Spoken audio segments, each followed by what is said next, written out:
Good morning बच्चों। आज कविता बालिका का परिचय, इसके बारे में मैं आपको बताने जा रही हूँ।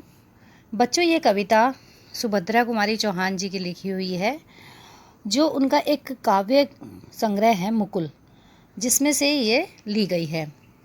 यह कविता वात्सल्य प्रेम को दर्शाती हुई ममता का चित्रण करती है।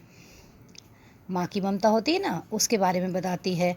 साथ ही वर्तमान परिप्रेक्ष्य में बालिका के प्रति हमारी सोच को बदलने पर मजबूर करती है। साथ ही यह भी बताती है कि बालिका का पदार्पण भविष्य की अबला के रूप में न होकर भविष्य की दुर्गा के रूप में हुआ है। कहने का तात्पर्य यह है कि पहले जो है औरत को या लड़कियों को बहुत कमज़ोर माना जाता था, लेकिन आज ज़माना बदल गया है और जो भेदभाव था वो भी अब बहुत प्रतिशत तक कम हो गया है। अब बालिका के जन्म को एक अभिशाप के रूप में नहीं देखा जाता। यहाँ पर एक माँ की ममता जो है वो दर्शाई गई है कि किस प्रकार से बच्चे बराबर होते हैं, चाहे वो लड़का हो चाहे वो लड़की हो। सुभद्रा कुमारी चौहान जी ने अपनी बालिका के प्रति प्यार भरे शब्दों में इस कविता को लिखा है। वो कहती हैं, यह मेरी गोदी की शोभा सुग सुहाग की है लाली, शाही शान भिखारिन की है मनोकामना मत वाली। वो कहती है कि ये जो छोटी बच्ची है ये मेरी गोदी की शोभा को बढ़ाने वाली है। पहले क्या होता था, लड़का होता तो सब खुश होते थे, लेकिन लड़की होने पर इतना खुश नहीं होते थे। लेकिन वो एक लड़की की महत्वता बताते हुए कहती हैं कि यह बालिका मेरी गोदी की शोभा बढ़ाती है। जिस प्रकार से सुहाग में लालिमा अपना महत्व रखती है, उसी प्रकार से यह मेरी पुत्री मेरी गोदी की शोभा बढ़ा रही है, मेरी गोदी की सुहागता को बढ़ा रही है। शाही शान भिखारिन की है मनोकामना मत वाली। जिस प्रकार से कोई भिखारिन होती है ना, उसको कोई शाही खजाना मिल जाता है तो उसकी जो मनोकामना में पूरी हो जाती है। वो कहती है जिस प्रकार से एक भिखारिन की इच्छा पूरी हो जाती है, उसी प्रकार से इस बालिका के द्वारा मेरी मनोकामना पूर्ण हो गई है इसको प्राप्त करके। आगे वो कहती हैं, दीप शिखा है अंधकार की घनी घटा की उजियाली, उषा है यह कमल भृंग की है पतझड़ की हरियाली। दीप शिखा जो दीपक होता है ना, उसकी जो लौ होती है उसको कहा जाता है कि जैसे दीपक जलता है ना, तो उसकी जो लौ है उससे सारा अंधकार मिट जाता है। तो उसी प्रकार से ये जब मेरे जीवन में आई है तो उसने मेरे जीवन का जो अंधकार है उसको मिटा दिया है। यानी कि मेरी पुत्री एक दीपक के समान है मेरे जीवन में। घनी घटा की उजियाली, और जब घनी घटा छाई हुई होती है ना तो प्रकाश होता है, तो उससे उजाला हो जाता है। तो मेरे जीवन में इसने प्रकाश फैलाया है। उषा है यह कमल भृंग की है पतझड़ की हरियाली। उषा मतलब सुबह। यह जिस प्रकार से एक कमल का जो फूल होता है उसमें एक भंवरा बंद हो जाता है, लेकिन जैसे ही सुबह होती है और फूल खिलता है तो वो जीवन से मुक्त हो जाता है, उस बंधन से मुक्त हो जाता है ना।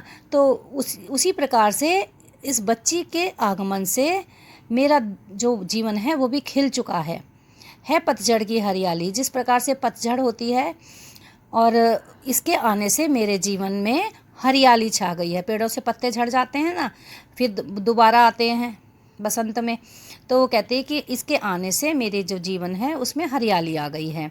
सुधाधार यह नीरस रस की मस्ती गगन तपस्वी की।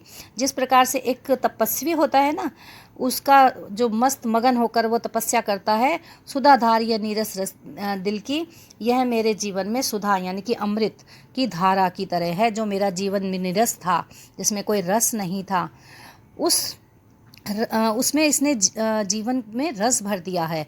और जैसे तपस्वी जो है मग्न होकर तपस्या करता है, उसी प्रकार से मेरे जीवन में ये एक तपस्या के बाद मुझे एक अमृत सा रस इसने बरसाया है। जीवन ज्योति नष्ट नयनों की सच्ची लगन मनस्वी की।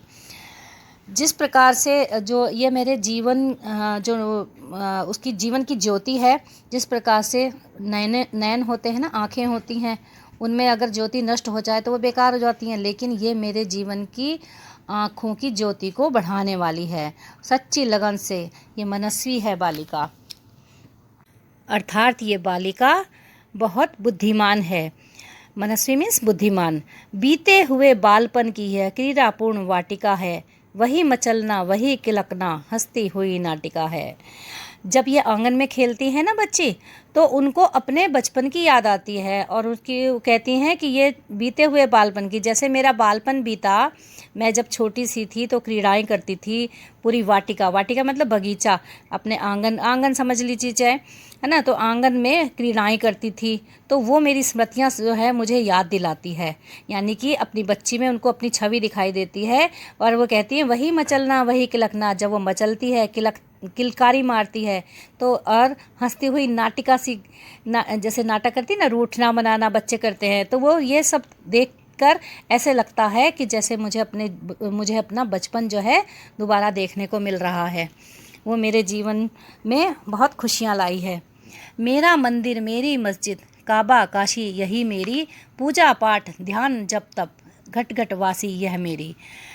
अब वो बालिका को देखो कितना बड़ा उन्होंने उपमा दी है कि यह बालिका जो है मेरा मंदिर है, मेरी मस्जिद है। काबा जो आप है ना मुस्लिमों का एक धार्मिक स्थान है, और काशी जो है हिंदुओं का एक धार्मिक स्थान है ना। तो वो कहती है कि ये यानी कि जो बालिका है वो मेरे लिए एक पवित्र स्थान है, जैसे पवित्र स्थान होता है ना, वही है मेरे लिए। पूजा पाठ ध्यान जप तप है, घट घट वासी है मेरी, कि यही मेरी पूजा है, यही मेरा ध्यान है, इसी को लेकर मैं जप करती हूँ। यानी कि मैं मेरे लिए पूजा की तरह, जैसे जिस प्रकार से पूजा करने से जीवन जो है सुधरता है, उसी प्रकार से यही मेरे लिए सब कुछ है। इसकी पूजा, इसको पालना पोसना, इसको जीवन देना ही यही मेरी पूजा है। कृष्णचंद्र की क्रीड़ाओं को अपने आंगन में देखो, कौशल्या के मातृ मोद को अपने ही मन में लेखो। अब देखो इसमें ये बताया गया है कि जैसे कृष्ण जी थे ना, जब वो छोटे से थे तो वो चंद्र खिलौना मांगते थे, क्रीड़ाएं करते थे, तो ये उसी प्रकार से मेरे जीवन में एक कृष्ण जो बाल रूप था उसके समान है। अपने आंगन में मैं इसे कृष्ण के रूप में देखती हूँ। और कौशल्या का मातृमोद, जो कौशल्या थी ना, जो राम जी की माता जी थी, उनके लिए कहा है कि मुझे जब वो भी आंगन में खेलते थे तो कौशल्या जो है बड़ा गर्वित होती थी, उसी प्रकार से मुझे भी इसकी वजह से जीवन में मेरा जो है मातृमोद से मतलब है कि माँ होने का मुझे गर्व होता है इसे पाकर, जैसे राम को पाकर कौशल्या का होता था और कृष्ण को पाकर यशोदा का होता था, है ना। प्रभु ईसा की क्षमाशीलता, नबी मोहम्मद का विश्वास। अब जीव दया जिनवर गौतम की, आओ देखो इसके पास, कि जिस प्रकार से प्रभु यीशु थे ना, उन्होंने सभी को, अपने जो विरोधी थे उनको क्षमा कर दिया था। तो इसका जो बचपन है, बच्चे होते हैं ना कि जल्दी से किसी बात पे 2 मिनट के लिए रूठते हैं, फिर जो है हंसने खेलने लगते हैं, तो उसी प्रकार से वो भी तुरंत जो है क्षमा कर देती है बच्ची भी, है ना। तो कहती प्रभु ईशा की क्षमाशीलता, यानी इसके अंदर जिस प्रकार से यीशु ने अपने विरोधियों को क्षमा कर दिया था, वही क्षमाशीलता इस बच्ची के अंदर भी है। नबी मोहम्मद का विश्वास, और नबी जिन्होंने एक विश्वास करना बताया था मोहम्मद साहब ने, उनके जैसा गुण है इसके अंदर। जीव दया जिनवर गौतम की, और गौतम यानी कि गौतम बुद्ध जो थे, और जिनवर से तात्पर्य है भगवान महावीर के बारे में कहा गया है कि जैसे महावीर और गौतम जी थे, उन्होंने जीवों पर दया करनी सिखाई थी, तो उसी प्रकार से मैं इसको उसी रूप में देखती हूँ। आओ देखो इसके पास, यानी कि इसके पास उसी तरह के गुण है। परिचय पूछ रहे हो मुझसे, कैसे परिचय दूँ इसका, वही जान सकता है इसको माता का दिल है जिसका। सुभद्रा कुमार जी चौहान जी से लोग पूछते थे कि ये बालिका का थोड़ा परिचय दीजिए कि ये कौन है, तो वो कहती है कि मैं इसका परिचय क्या दूं, ये इसका परिचय, यानी कि इतना ज़्यादा प्रेम करती हैं वो अपनी इस बालिका से। वो कहती है कि परिचय पूछ रहे हो, यानी कि तुम पूछ रहे हो कि ये कौन है, कि मैं इसका क्या परिचय दूँ, कैसे परिचय दूँ, यानी कि इतना ज़्यादा कि वो निशब्द हो रही हैं, है ना। वो कहती हैं कि वही इसके प्रेम को, वही इसके प्यार को जान सकता है जो जिसके अंदर माता का दिल होता है। जिसका माता जैसा दिल होता है वही उसको आसानी से समझ सकता है कि बच्ची की जो ममता होती है वो माँ के लिए बच्ची के प्रति जो ममता होती है ना, वो एक माँ ही समझ सकती है, इसलिए वो इसका परिचय देती हुई कहती हैं। तो आशा है बच्चों आपको ये कविता समझ में आई होगी। धन्यवाद।